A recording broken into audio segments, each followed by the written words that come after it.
Hi guys. Okay, so question 1 says, turn what Bobby McFerrin, did into an experimental or quasi-experimental research design. So the first thing that I did is I looked at what the research question would have been for Bobby McFerrin if I were to create this in a research design.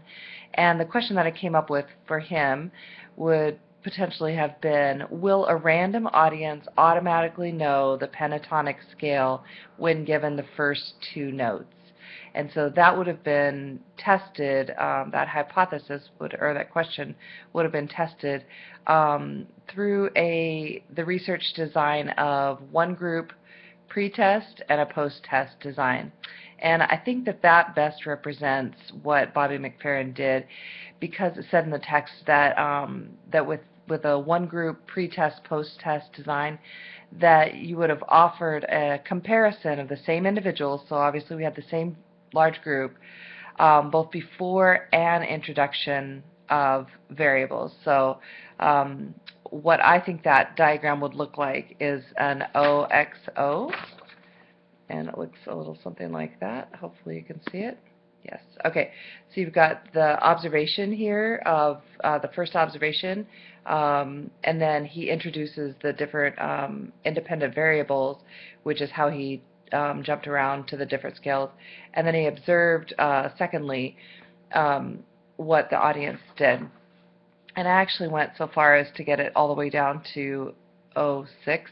I actually diagrammed kind of what how he introduced the different variables. It was kind of cool.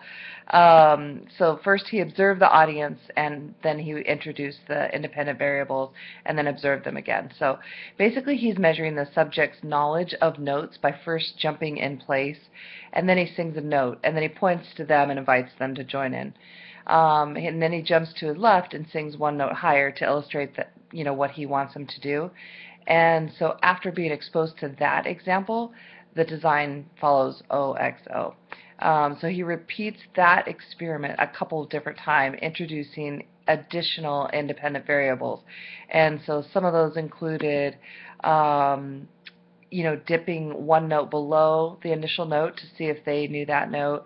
He harmonized with their baseline, so once he got them going, he harmonized to see if they could continue to follow the pattern vocally, even though he himself wasn't singing that pattern anymore. So that was another independent variable that he introduced.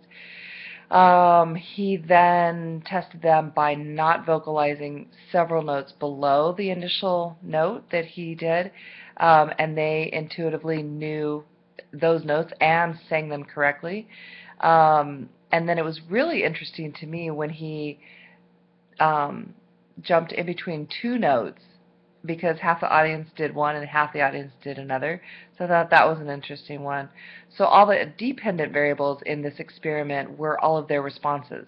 So they basically got it, and I was kind of intrigued at, obviously this was a neurology conference, as it seemed, and I thought it was kind of cool because they were showing sort of how the brain works and group think probably. Yeah, so as a researcher, then question 3 says, so question 2, sorry, was define the independent and dependent variables, which I did. Question 3 says, explain how you'll measure your experiment, survey, observation, medically, etc. And as a researcher in this, I would obviously have observed the audience and recorded their vocal responses, whether or not they were on or not. And then I think it'd be interesting to survey the audience afterwards and to look at two different things. One would be how musical that audience is, and I would do that based on their own self-identification. So they'd answer questions such as, I play a musical instrument, or I have received formal musical education, things like that, where they self-identify as whether or not they're musical based on a ranking scale, probably 1 to 10, of, agree to strongly disagree, or yeah. And then I would also want to measure their impression of how well they perceive that the audience performed based on their knowledge. So I'd be interested in seeing whether or not those who had more of an ear for music, if they felt like the audience was closer to actually following the pentatonic scale versus those who maybe didn't have. I know, like for my husband, he's not vocally trained or musically trained, whereas I am, and I know sometimes things don't bother him where things do bother me sometimes musically. So I think it'd be interesting to sort of capture that in a survey. So the outcome of the experiment, as I see it, is at the end of his experiment, his hypothesis, I think, was supported in that he says, regardless of where I am, anywhere, any audience gets that. So I think in all of the times that he has performed this experiment, that he is proving basically that people can intuitively follow the pentatonic scale. So there you go.